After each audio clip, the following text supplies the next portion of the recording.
अस्सलाम वालेकुम। आप लोग सब कैसे? उम्मीद करती हूँ सब खैर खैरियत से होंगे। आज मैं आपके लिए लाई हूँ मायो चना सैलेड, जो कि बहुत ही इजी रेसिपी भी है और आसान भी है। आइए चलते हैं, इसे बनाते हैं।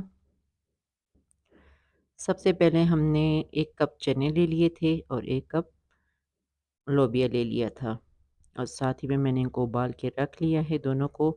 दरमियाने साइज़ की आधी प्याज मैंने ले ली थी और 2 खीरे ले लिए थे। एक का बिल्कुल हमने छिलका उतार लिया था और एक के छिलके के साथ ही हम इस्तेमाल करेंगे। 2 दाने टमाटर हैं। सबसे पहले हमने एक बड़ा प्याला ले लिया है, उसमें हम चने डाल देते हैं, साथ में लोबिया भी डाल देते हैं। ये बहुत ही मज़ेदार सैलेड है, आप ज़रूर ट्राई कीजिएगा इसे।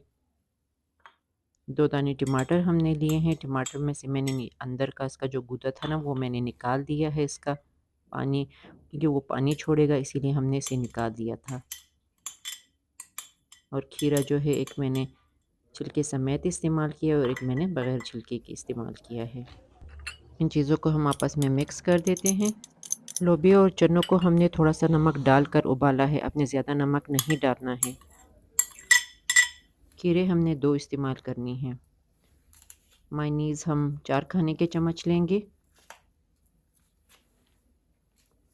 3 खाने के चम्मच हम क्रीम लेंगे। अगर आपके पास क्रीम नहीं है तो कोई बात नहीं, हम मायोनीज़ से भी ये सैलेड तैयार कर सकते हैं।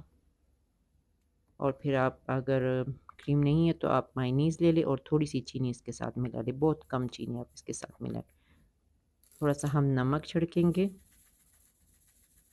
थोड़ा बहुत चाट मसाला, ये सारा हमने थोड़ा-थोड़ा करके छिड़कना है। काली मिर्ची हम थोड़ी बहुत छिड़केंगे और अभी हम इसे अच्छी तरह से मिक्स कर देते हैं।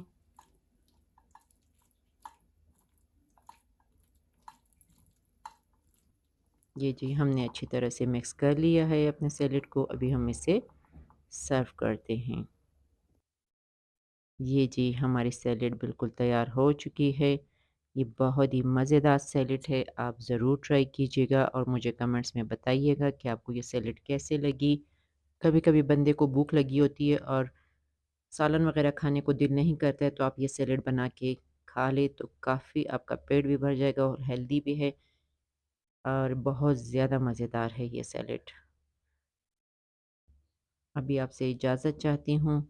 इंशाअल्लाह अगली वीडियो में फिर मुलाकात होगी। उससे पहले मेरे चैनल को सब्सक्राइब कीजिए, लाइक कीजिए और शेयर कीजिएगा। मुझे दुआओं में याद रखिएगा। इंशाअल्लाह अगली रेसिपी में फिर मुलाकात होगी। जब तक के लिए अल्लाह हाफ़िज़।